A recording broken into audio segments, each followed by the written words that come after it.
My name is Olivia, and I want to tell you how I managed to survive the outbreak of the atomic war in 2035.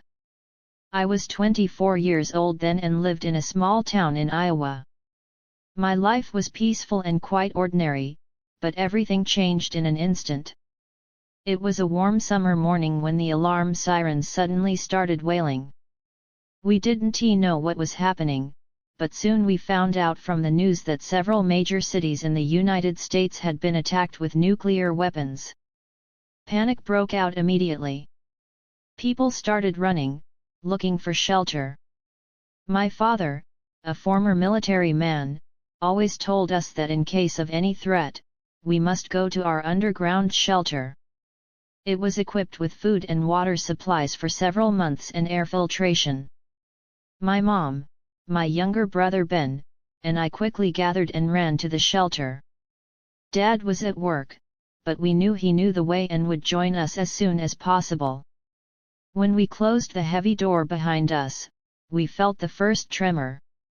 We knew the world outside was changing. Days full of fear and uncertainty began. The radio we had in the shelter stopped broadcasting after a few hours. We knew we had to rely on ourselves. For the first few weeks, we tried to maintain a sense of normalcy. We played games, read books, and told stories in the evenings. Mom was a huge support for us, always keeping us together and encouraging us. Dad came back to us after 3 days. He was exhausted but safe and sound. When supplies started running low, we had to make a decision. Thanks to his military experience, Dad knew how to navigate the devastated world. Together with him, I began to venture to the surface to search for food and water.